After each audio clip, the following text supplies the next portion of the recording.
Hello and welcome to the Trekle Trunk. Indeed. And Ahoy, hoy. this time we'll dig into the Trekle Trunk and pull out IDW's Star Trek Deep Space Nine, The Dog of War, numbers 3, 4, Oh, oh. and 5. Look at Ah, that. the He's goodest Borgo dog. such a good boy. He's Oh, such a good man. boy. Alright, we'll talk about how good of a boy Latty is here in a few moments. The But cutest of Borg. we are your hosts, Davan and Dave. Plain Simple A.k.a. Plain Tailors. Simple Tailors and your Locutors of Trek. That's us. It's nice to We be love here our again. many names. Hopefully you all That's do right. too, because we're keeping them.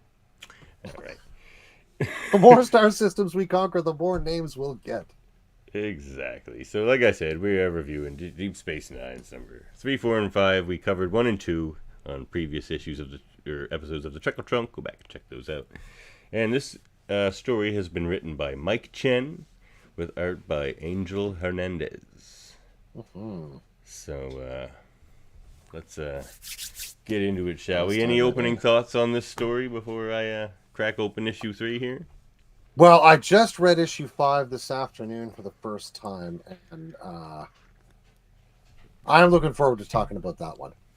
Okay. All right. Yeah, actually, one of the general comments I can make about this is I do very much enjoy the art, particularly very the good. capture of the facial expressions on some characters. Mhm. They do a wonderful job with Vic in Look. particular. On this page Yeah, alone, look at that. yeah. It's good Dax, O'Brien, Cisco, Kira. Like, Right? they're all there. They They've all look really great. made Quark a there. study of their faces and the angles at which Star Trek tends to shoot faces too, you know? Yeah. I thought was really, I found it very immersive that way. Yeah, I agree. It feels very. It fits into it. It's kind of Yeah. been pitched as a lost Deep Space Nine episode, and it could have been Mhm. one. It feels kind of like one. This is right in the sort of territory of Magnificent Ferengi or one of those kind of ones for me, you know? Yeah, A yeah. delightful romp. Now, let's start off by delighting over this cover. Beautiful cover. Mhm. Vic Fontaine, the good boy there playing the piano. Indeed. Laddie there. Good old Latinum, the pup. Because as we know, Vic's piano plays itself. Yes. Especially since the piano player quit. That's true. Go join another band in another Exactly. holographic town. Off to Reno. That's right. All right. Well, we open up, of course, we are on our beloved station, Deep Space Nine. And Quark is lamenting a bit. You know, he's become attached to this very good boy. Everyone on the station has, because he's such a good boy. Very likable pup. Even Yeah, probably, and he's really struggling with the thought of moving him along as a transaction, you know? true. Because, he thought it was like one part of the either dog or the device, the Borg device that came with Laddie, was just like extra and not even supposed to be part of the deal. So he's just Yeah. like he thought that was the Borg device. He thinks they really want the dog because he's like a pure breed. Mhm. But and he thought the Borg device was just kind of there, and his buyer would just haggle with Starfleet for it, or something like that. Which is Which sounds a very strange. Quark response. Yeah, it's just like Starfleet doesn't haggle with randos for Borg technology, but anyway. Yeah, but we They'd at have a least call going it away party. negotiation. Nice going away party That's for right. young Latty. Latty, Latty. What's that? Young Rom's in the well. Again. Young Benjamin fell in the wormhole again. Jeez. Typical. Come on, guys, get it together. Get it together. But you know, everyone's there. Everyone loves Laddie. And Quark's just like, oh god, he just has to get away. It's just driving him nuts. Look at that lamenting. Like it would have been a really good Quark episode. You get some touch You with, know? Oh yeah, And- absolutely. And for dog lovers too, like if a dog can warm as I like said on our little text blurb to describe the episode, if Laddie can warm the cold latinum heart of a Ferengi, I mean, come on. That's true. It can warm anything. Exactly. But Yeah. So the episode, you know, this issue, I found out sort of a quieter pickup than some of them. yep. It's a little bit more introspective. So interesting callback, just like in the episode. Oh, jeez, I'll have to think of the name of the episode, but the one where they trip the old Ducat alarm, and he comes, attention, Bajoran workers. Yeah. Like that happens again. So like, where's Ducat on That's this? right. There he is. There's Ducat there. Attention, Bajoran workers. Disobedience has been detected in ore processing plant 2. Oh, I forgot about that part. That's hilarious. I love that all they have. So the Cardassians are hilarious. They have so many contingencies for people rebelling against them because they know what jerks they are, right? Like it's like they'll eventually rise up against us, but we're ready. Like, That's right. We'll get them. in literally every processing plant, we'll trip an alarm, it'll lock it down, and shoot them all with lasers. So Nog and the other Starfleet officers go run and try to deal with that. But it turns out, that wasn't an accident that this thing got tripped. And in beams in this group of mercenaries here. Yeah. And we Surly have looking bunch they are. Yep. I forget.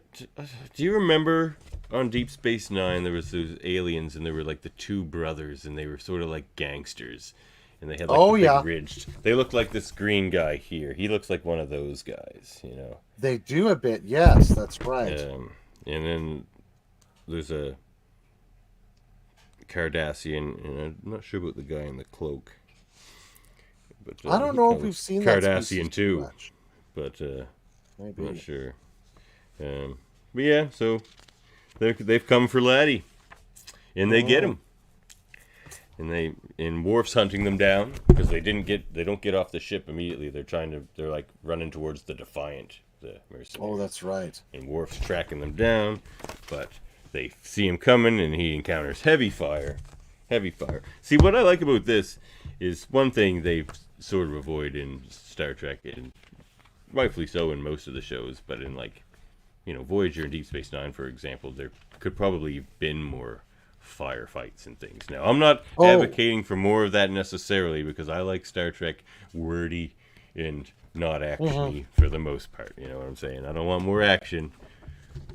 Don't take it that way, people. I'm just saying there could be more scenes where Worf gets to kind of display his prowess at battle. Sure. We don't get much of that. So this is good for that, because he's like fighting these three guys, and he's just like cool under fire. They're like blasting him like crazy. They're all just blasting away at him. He's just like hiding behind a box, and his fear of boxes. So that's true. He's putting a lot of trust in that box in that moment. It's a lot of character development right there. So I guess they figured out to how to untrip the alarm because Ducat comes on and he's, attention Bajoran workers, your attempt to leave through the loading bay has been halted. Surrender now. Or like, oh no, I guess it's just following them around and with more warnings. And then the mercenaries beam away and they do have the dog. And they also have the Borg device. Which we find out here in a minute. They also got the Borg device. So pretty skilled mercenaries. So, Quark and Cisco are having it out about that. And Cisco's getting him to call his informant who he got in contact with these people with, sort of thing. And it turns out to be somebody who is just like this space animal rights activist and is just out to like fight against the mistreatment of animals in space that are, I guess, pretty heavily traded for like rarity in things and mistreated, which you could see in space. Oh my goodness. Well, I mean, we've seen a number of characters in that vein who are collectors, from Kivas Fajo right on up, Yeah. And one thing to think about too in all these human colonies that go out and the humans that they only have what they take with them. It's not like they're going to a planet like Earth that has the things that Earth has. It doesn't have any of those things. So like very few things do you show up with, and they're just gonna want more things from Earth to make it more like Earth. Yes. Like, give us dogs, give us cats, give us the things Earth has. Carrots, if we don't have carrot seeds, bring some of those. Like Give us the Earth. Yeah, and the style of settlement for Federation worlds, particularly depending on gravity, atmosphere, all that stuff, seems to be very different than something like your horse comment made me think immediately of Firefly, right? Where there's horses and cattle all over the place because it's, I mean, obviously it's deliberately being a Western. But their sense of colonization and that they sort of roughly terraform a planet and then drop people on there to begin to settle it is a very, very different sense than that in which the resource-rich post-scarcity Federation will say, oh, yeah, you guys want to go? Oh, yeah, here, take a ship. Here's some supplies. You got a plan? All right, well, let's work with you to make sure your plan's going to be as good as it can be. All right, then, get on out there. Right? They sort of give them everything to go with if that's what this group of people want to do. And we really only see... it would be a very different experience. And we only really see late-stage colonization generally in Star Trek, not the beginnings of it. Or we just see like an outpost with a bunch of scientists, and it's not even colonized. And in that case, they have all the best equipment, and it's always a fancy station and stuff. So we only ever really see the best case scenarios, it seems, too. Well, no, that's a good point. There might be lots of places that are far more rugged than that, for sure. Or maybe places that choose to be rugged because they want that kind of lifestyle, apart from the very, very automated and immediate center of the Federation kind of lifestyle, Anyway, so back to the comic book. Yes, this person's name's Latty, and she just says your Federation's Endangered Species Act doesn't go far enough. It only applies to specific situations, but every day animals are being abused for profit, she says. Profit that exists outside the lines on a map. Because profit always exists outside lines on a map. And Quark's like, she's got a good point there. She's got the lobes. She's in the wrong angle, but She just got the lobes. So yeah, she says that they're a consortium known as the Brokers, is what she tells them. So they have that information to go with, and they don't really get anything else. But she has... Quark knows about them. He's been dealing with them. Didn't know that they were like hardcore, like animal abusers, I guess. Yeah. And they got the Borg interface, so they have to develop a plan. Oh, yeah, and she's a Betazoid, so that's what they assume why she has this deep connection and drive to save animals, because she can feel their empathy, their pain, and suffering, which is an interesting twist. Nice little Star Trek twist on that. Yeah, an interesting place for a Beta Z to get to, too, Yeah. Yeah. Saving Earth animals. We've seen a couple of... I remember that one of the great episodes of Deep Space Nine in that respect is the Trill scientist who wanted to be joined and ends up trying to steal Dax's symbiote, Yeah. He's interesting character, great episode. Yeah, and a great character actor. I've lost his name right now. Yeah. We talked about him on the Villain Symposium, I believe. Oh, great. Didn't rank high on his villainy because he didn't really even want to hurt anybody. He was just like, no, he's not an awesome do this villain. Clean and easy. I'm stealing your symbiote. You may die, but nobody else needs to be hurt. Come on now, let's just do this civilized. But he was almost like a junkie, is what we decided. He was just hooked on the stuff, and he was just willing to do anything to get it. But which is weird because he never experienced the stuff. But maybe that was another different character this sort we of called obsession. Anyway, go watch the Villain Symposium, people. Right now we're talking about comics. All right.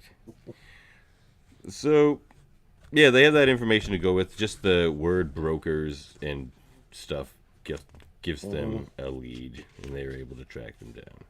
And no, that's not it. So he calls the brokers Quark, is what he does here, because he does have their contact, and they're just like, no, we're all good. He's just like, no, we're not all good. You stole the merchandise off my station, and that has repercussions to me, obviously. And they're like, fair point, you will be compensated. He's just like, look, I'm gonna level with you. I just want to see Latty again for a minute, because they Dax is like, if we can get Latty on the screen, I can triangulate, because they did put a tracker on him, but it sucks. But they're like, if they can get sight to sight, then like it helps. So they do. They put Latty on screen. He's a good boy, because they need a little more time. And so Quark's just like, Latty, sit. And Latty sits, and he's just like, stand, or like, yeah, stay, speak, and he does all the things. And it buys them the Latty, time. be a corgi. Good boy. Keep doing it. And Dax is like, we got it. What a good dog. Such a good boy. So then Admiral Ross calls to tell Ben they're sending the USS Normandy, captained by Captain Swapna Krishna, to go get the interface back. And, you know, Ben's not even talking about Latty. He doesn't really want to talk about the fact that they want to go save this dog to Admiral Ross. He doesn't even mention it. It's like, so hilarious. No. You see, Admiral, we're after our fluffy boy. Yeah, we want our good boy. He's such a good boy, Admiral. You don't understand what a good boy he is. Oh my we gosh. Just got a visit. We just got a visit from the youngest Starfleet officer. Look at that. She's already in the academy. Hello. Starfleet very tiny baby Garton. Ooh, I see a bat lift back there. That's my kind of weapon. There is a bat lift back there. So, first size of bat lift, too. So Ben doesn't mention the dog, but he does say that they want to go get their stuff back. Like, it was stolen from them. He's like, I want to do it. And he's like, nobody can... I've already interfaced with it, which Ben has, which is totally Ben. He's like, no, I can handle it. It's all good. So he does convince him, because he has interfaced with it before. And he's like, I can interface it again and wipe all our data, because they stole, actually, all of Deep Space Nine's data. So they have all of Starfleet's... This story's during the Dominion War. And they... So this is... ultimately, this is what the brokers, I think, were truly out. Yes, it does. That does come out, I believe, in the next issue. Yeah. Yeah, all this, the Latty, the Borg interface, that's just all a bonus. They're all information dealers. That's what their main business is. And they have these covers, like all the Kivas Fajo stuff that this group does, the collecting, it's all a front, just to get close to these different people. Because like a lot of their clients are higher ups, like admirals in Starfleet or admirals in the Romulan Empire, like people that have influence and money and things, people that do have access to information.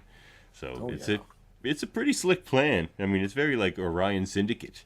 But they're essentially operating as a kind of private intelligence firm in that sense, right? Or syndicate, but yeah. So they're going after their good boy. And he's just like, prepare the Defiant. We're going to save our dog. And that's the end of issue 3.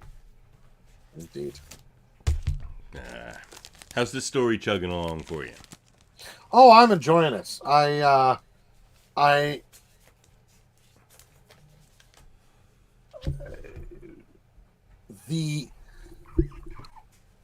keep wondering why particularly the choice of a corgi. Maybe that's a dog that was dear to one of these folks or whatever, but there is something inherently comedic about a corgi. They're pretty funny. It's like a giant head on a tiny squat body kind of thing. Right? It's like this weird little Cheeto that has legs. Well, you know why I think they chose the corgi. Why is that? Cuteness of Korg. Well, I mean... cuteness of Korg. For that one pun, it's worth choosing a corgi. Even though they don't use that pun. That's all Davan S9 here. That's true. But, That's true. That's pretty much straight out of that wormhole of a brain of yours. Oh yeah, if only things would get lost more often. Yeah, no, I'm enjoying this one so far. I would love to have seen this one filmed, but of course, oh yeah, they would have had to have a good dog actor. Yeah, exactly. Yeah, we were thinking the same thing. Dogs, I suppose, are easier than cats that way. There. Opens with a beautiful shot of the Defiant, tough little ship. Lovely shot of the Defiant. Tough little ship. Sure is. So they're former coming up Sao on this. Paulo at this point. Yep, true enough. Let us not forget the Sao Paulo's great sacrifice. Its very name. Its very name. So they're coming up on the ship, and they're like, "Don't let the outside fool you, because it's nothing impressive." They're like, "It's just a flying bank, and it's got like security everywhere. Everything's vaults in like lockdown, in like yeah. So it's gonna be tricky, but their plan is actually pretty slick, I think. So they're like flashing their cloak on and off to draw the attention of the bank ship, so that it'll come towards them in this asteroid field. At which point they have the plan to just hurl a bunch of asteroids at the bank ship, which will like lower its shields long enough for them to beam on. So it's pretty slick. Pretty slick. Because it never registers as a real attack in that case, right? Which I think is the cleverest part of this. Yeah, yeah. They really never tell them that they're there. No, they just have a bit of sensor data that saw something for a second. And, yeah, exactly. Right? Nothing it can resolve. No, exactly. So mystery is all they've really the only downside.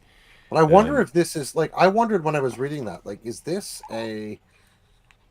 Federation ingenuity? Is this a classic Klingon or Romulan tactic that the Federation has fallen prey to how many times before?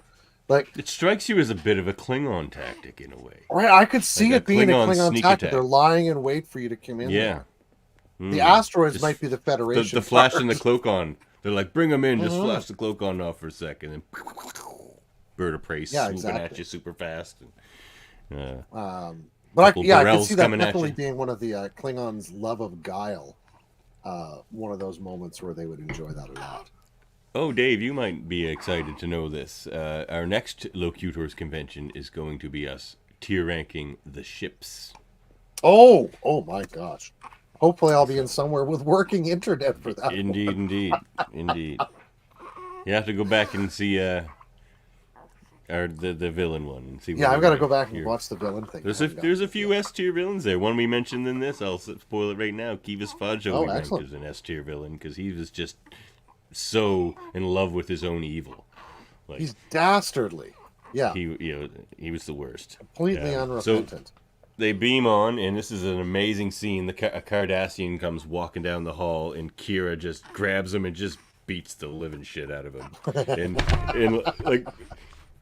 And they're all just looking at her like, "What did you do that?" And she just goes, "What? I might have recognized him. I might have recognized him." That's her excuse. Oh, Kira, you're delightful. Oh, God, it's such a Kira moment, though. Oh, yeah, it was great. Just pulls him into a dark crevice and beats the crap out of him. Like, again, something she's not done just the once.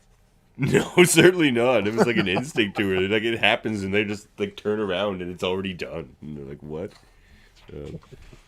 It's pretty great. But look at this, is a good shot of Kira, speaking of the art, too.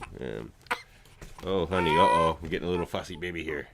Oh, yeah. It's very cool. Them crawling through the Jeffries tubes there, which they all even comment, because Chief and Worf stay back on the Defiant. And, oh, honey, I know. She wants to go back to Starfleet. Yeah. I was just saying, look how Starfleet these cheekies are. Those are very Starfleet cheekies. Oh my, don't flail, honey. Ugh. So, Chief's telling them where to go. He's like, there's these things, they're like Jeffries tubes, but they're worse. So get ready for a cramped run. And then they're in there, they're like, he's right, they are worse than Jeffries tubes. These aren't nice at all.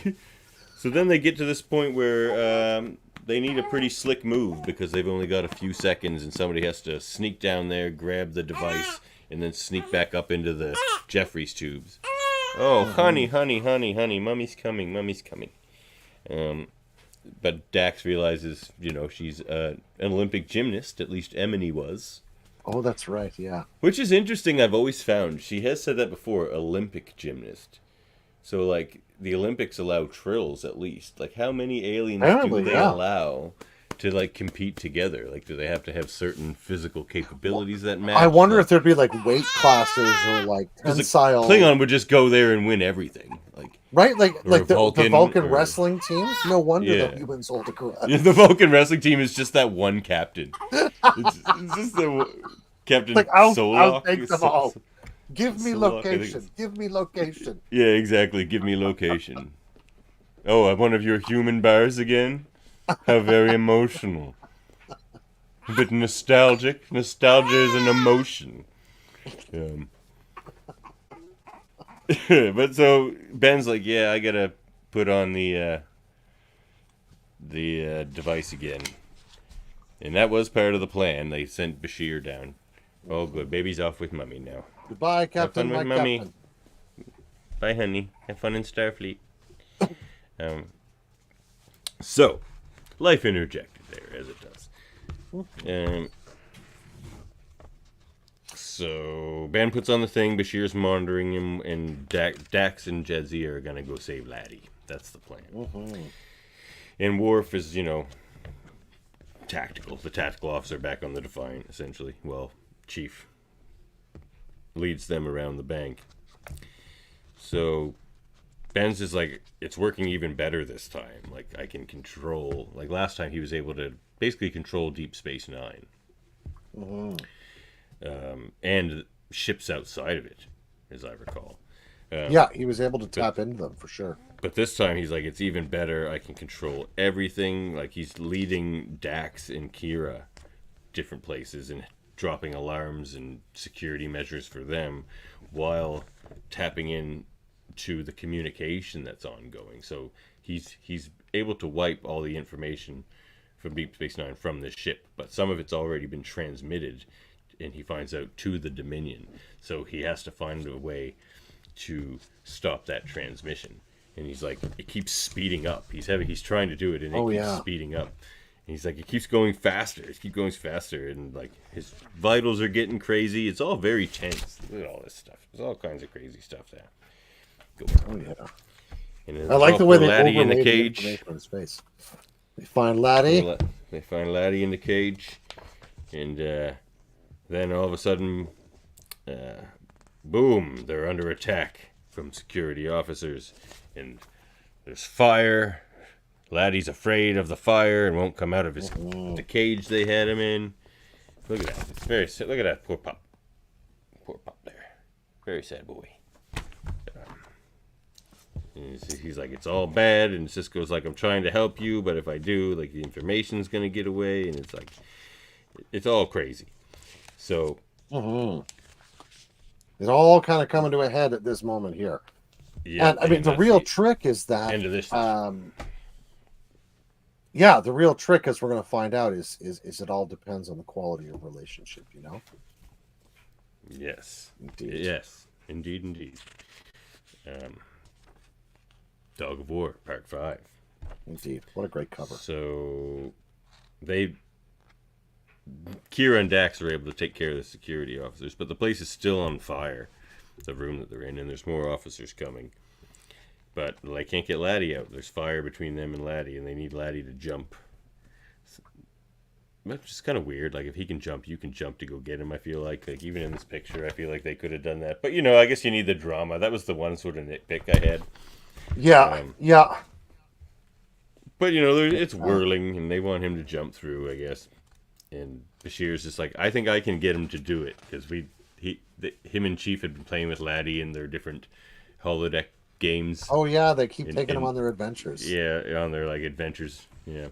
So, they probably, Latty's probably been to the Battle of Britain. That's true.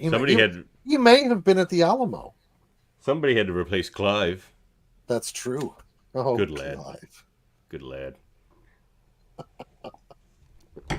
Poor Clive. Died for king and country. That's right. Brave, like Stompy. So Bashir leaves, and he's Sisko's just like, yeah, I got this, don't worry. Which he doesn't really, but Sisko would say that. He's very good at sending the other. He's doing it. But it's like it's overtaking him, and he knows that. He's like, I sort of have to let it kind of overwhelm me. Yeah, he keeps saying, like, if I give myself to it. Yeah, exactly. Because he keeps saying the transmission is speeding up. I can't catch it. I need to let myself go, he says. which they kept telling him not to, like where Bashir was. So, yep, the firefight still going on. The next group of security officers arrive. But Cisco tells everyone to find cover, tells his people to find cover. Because he has a plan, and he sets off some explosions. It takes out everybody, except, of course, the people he warned. And then Bashir gets there, and he convinces Latty. He's just like, come on, Latty, jump just like the Hollow Suite, remember? You can do this, Latty. You're a brave, strong dog. Oh, look, there it is. There they show him. They did take him to the Battle of Britain. There he is. Of course. Or some similar scenario, anyway. With aviator goggles on him, it'd be great. Yeah. Yeah, very cute. Very cute. With their big heads. And so he's able to jump through the fire. He gets to them. Yep. And there's a warp core breach incoming, so they need to get off the ship. Cisco's vitals are going into overload. They can't cut it off because it'll overrun his neural net and it'll be collapse. And he says, but I'm here and I know what needs to be done. And after Latty licks his face, Latty wakes him up, wakes him out of it. Yeah, his face licking there. Some pretty good stuff. He snaps over it and he just goes, "Good dog." So he deactivates the shields, beams them back aboard the Defiant, just in time as that bank ship explodes. And it seems that his reach went pretty far in that moment. And here comes one of my favorite, maybe my favorite moment in this whole story. And this is the thing that I think would have made it a good episode, is this gives Cisco more insight into Picard's experience as Locutus. And he asked Mr. Worf, he's just like, tell me, Mr. Worf, did Captain Picard ever talk about his time as Locutus? And Worf just pauses and just goes, rarely. He's like, I think I understand why. Yeah, he goes, I understand why. Yeah. And then he tells Starfleet the interface was damaged in the escape and then destroy it. So, big call for Ben to make. And it could be a good question to debate perhaps on Debate 9, because it's like, oh yeah, was that the right call? I mean, well, I mean, it's such a strategic benefit, but I think you can see his concern. Oh yeah, that any individual mind would be overwhelmed, would just get overpowered very quickly, as he did. Yeah, you know. Yeah, it'd make a great debate, honestly. And then so the people show up to pick up Latty. And they're just like, let's just not give them Latty, and let's just keep Latty. And so they find a lovely, elegant way to both Bashir does. allow Quark to satisfy his contractual obligations, but let Latty remain on the station. At first I was like, oh, they're just going to clone Latty. I'm like, that doesn't satisfy this problem. At the end. Yeah, they say Latty's not endangered. His value comes from being a genetic rarity. And Bashir's like, a genetic rarity, you say? He's like, I think I have an idea. They're like, all right, we'll bring him to the infirmary. And, they changed his genetics. Yeah. To make... Now we need a second Dog of War arc where, like, Latty's small, benign genetic change just goes completely insane. Is that a Riemann that was coming for him? It kind of looks like a Riemann, doesn't it? Yeah. Kinda. Yeah, so he's just like, you don't want this dog. It's like, didn't pass I can perform a live genetic test as proof. The dog appears to be perfect, but no one thought they would notice this mutation that Bashir added. Yeah. He's not a perfect Pembroke Welsh Corgi. That's right. But Bashir does point to something very pertinent out. He's no longer perfect because he was already perfect. He's a very good boy. Exactly. He's a very good boy. But then they're like, well, somebody's got to keep him. And Bashir's is like, I take care of enough people on this station already. Dax is like, I can't. Like, Worf would hate him. Which Worf doesn't hate him, but he's like, he would drive Worf nuts, is what she says. Yeah. Worf even likes him, actually. Although, I mean, here again is an elegant depiction of the problem of like the plight of the rescue dog. Everybody's like, oh, that thing's really cute. Who wants to keep him? Yeah, exactly. Kira's like, I'm more of a best friend than a best owner type.